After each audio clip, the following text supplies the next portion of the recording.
In this episode, I wanted to give you an update on some of my thoughts about 2017, which is ending, and some of my plans for 2018, which is coming up in less than a month. In order to do this, I need to give you a little bit of context. So let's rewind to 2008. I started working for a software company, eventually worked my way up to being a product manager, did that for 7 or 8 years. In 2014, I started doing consulting for startups in Portland and San Francisco, and really around product marketing at that point. And as I was doing that, I wrote a book called Marketing for Developers.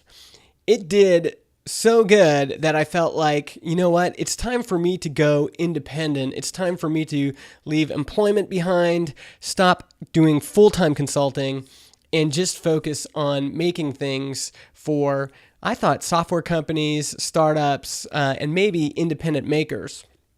And that's what launched the Mega Maker Show at the beginning of 2016. I just quit my job. I had all of this pent-up creative energy, and I decided I'm going to make 100 things in a year.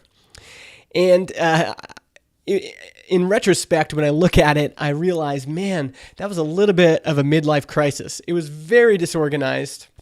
I was doing everything from making a burrito at a local restaurant. There's a barbecue restaurant. Well, the owner, Eric, says he wants to put the Mega Maker burrito on the menu, to making a web application, a WordPress plugin. But at the end of that year, what I discovered is the stuff that I make that does the best, in other words, the stuff that I make that earns the most revenue, is all of this education stuff. My course, Marketing for Developers, my book, Jolt, these online workshops that I've been doing. That's what gets people to take out their wallets and give me their credit card. And this year in 2017, I went on 4 trips that really kind of changed my trajectory, or helped me at least realize where I need to focus. The first was I went to MicroConf, which is this conference for bootstrapped, self-funded startups. It's an amazing experience, and really that always gives me good ideas, always gets me good feedback. I had 2 conversations there that really made me think. One was with Brennan Dunn, who said, you know, Justin, you're working way harder than any of us, and you're making way less money than you could be. But it's hard to, like, when you make that switch, when you go from the hustle, nonstop, whatever mode, to actually stepping back and saying, okay, let's take this now to the next level. Yeah.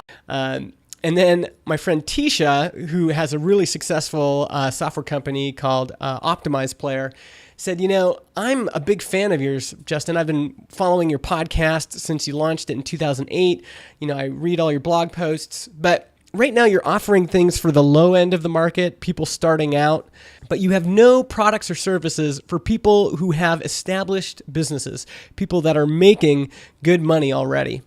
So that got me thinking.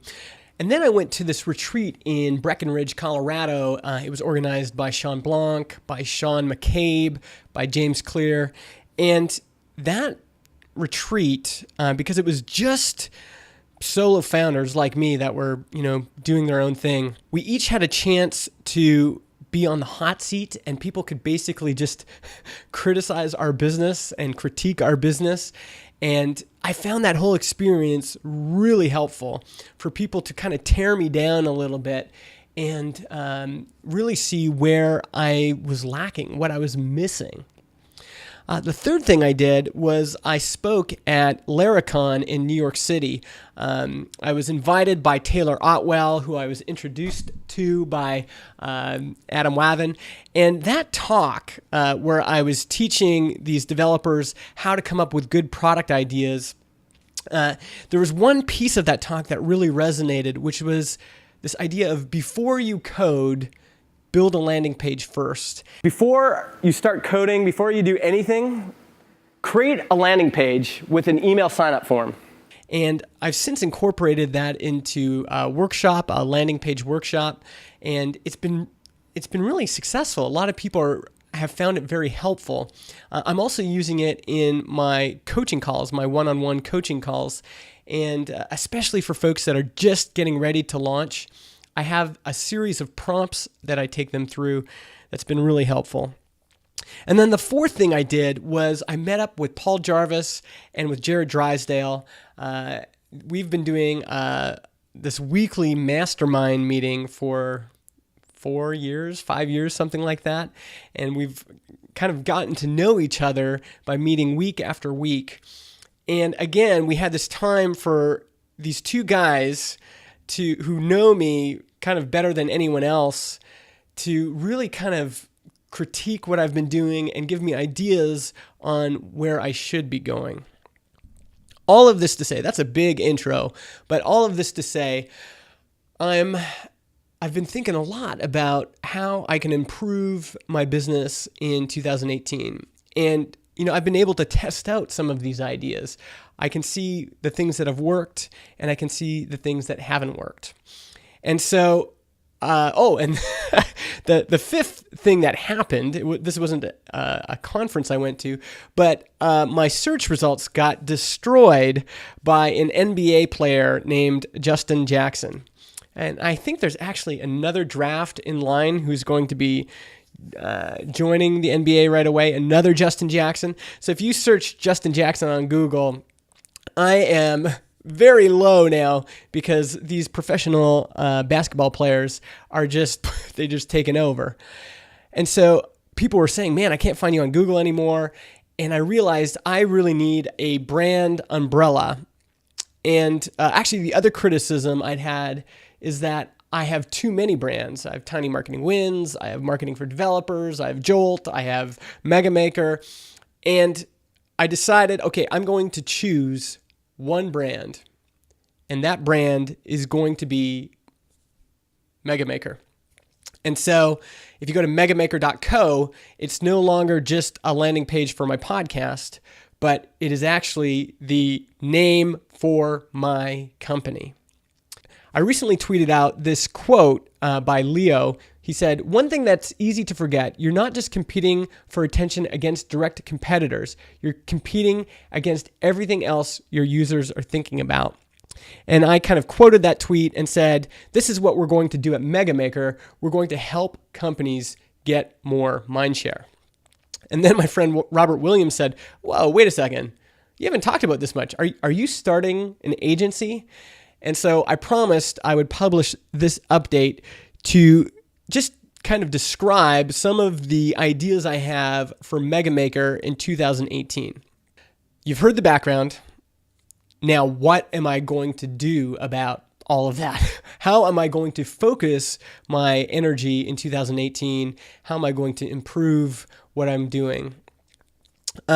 I need to take one more tangent because there's another important thing I've been thinking about, and it came up in this interview between James Altucher and what's his name? The Dilbert guy, Scott Adams.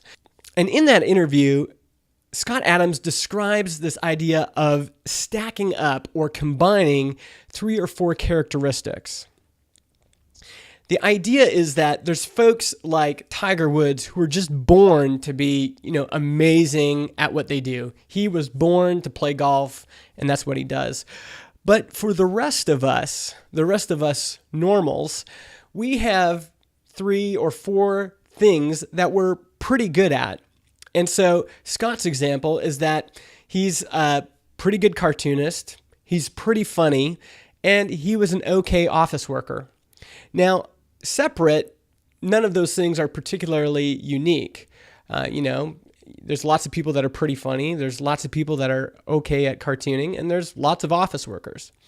But when he combined those 3 and created Dilbert, it really became like a superpower. It made him unique amongst all these other cartoonists. And now Dilbert is one of the most syndicated comic strips in existence, I think. And I was thinking about that for me too. What are my characteristics? What are my skills that I'm pretty good at that I could combine and form a superpower? So some of the things I came up with are I've always built communities. From the time I was a kid up into what I've built with Product People Club, these online forums and chats, local meetups, I'm really passionate about building communities, and I've always felt like I got to get rid of that. These communities aren't, they're just a distraction. But the truth is, it's a part of me that keeps coming up over and over again throughout my history. The second thing is that I'm a people person. I called my first podcast Product People.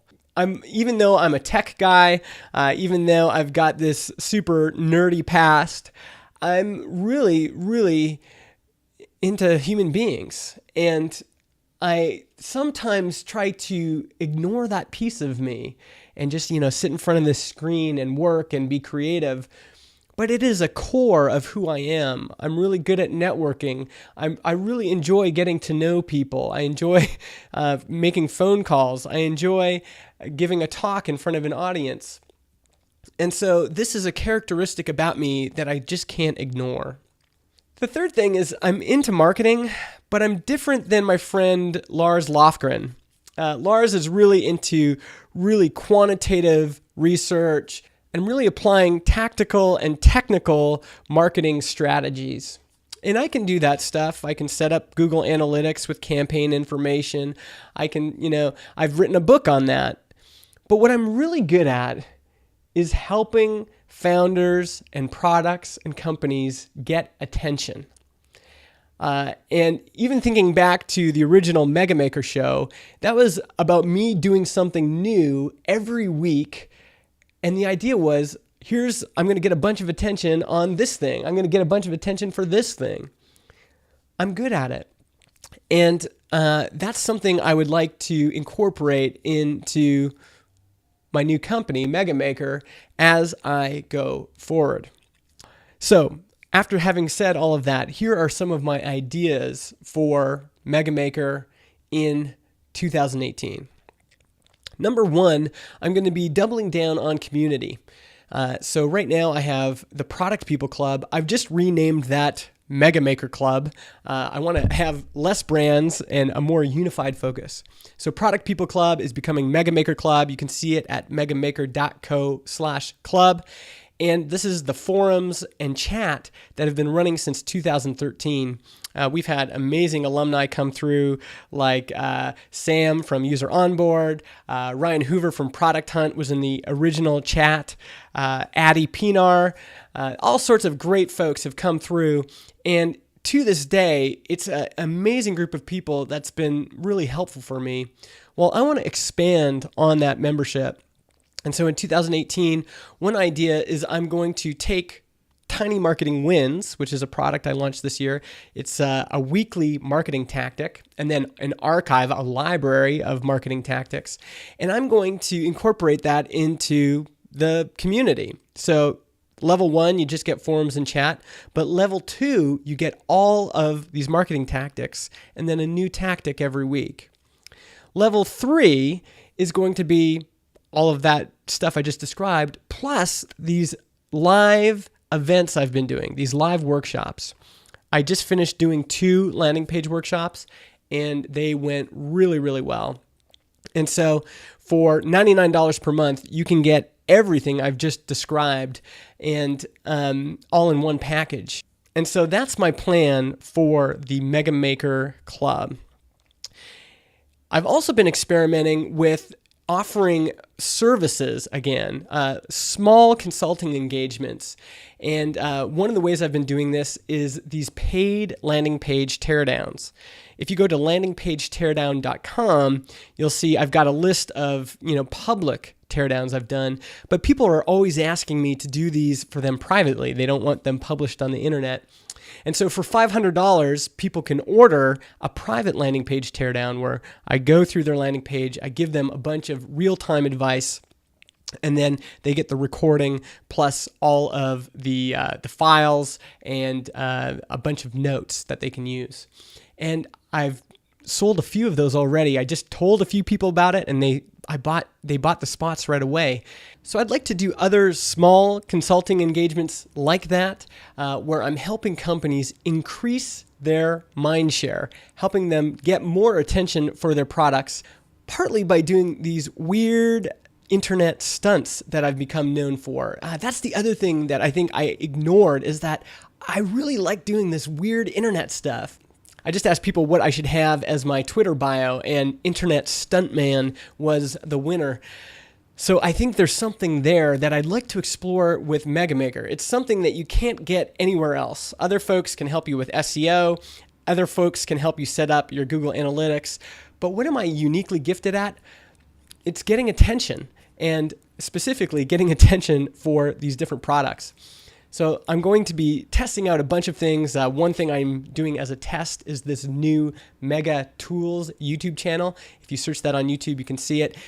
And that might be something I do on retainer for different companies where we represent them, Mega Maker represents them, and basically thinks up new and creative marketing campaigns that will help them to get attention, to help them to increase brand awareness, increase traffic, and ultimately increase the number of people buying their product.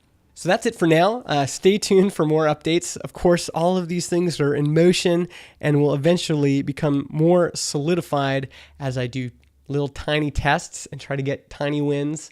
But I'm feeling more certain about how I'd like to do things in 2018 than I have before. If you've got comments or questions, leave them in the comments below. If you like this video and you want to hear more updates like this, give it a thumbs up and subscribe. And I will see you in 2018.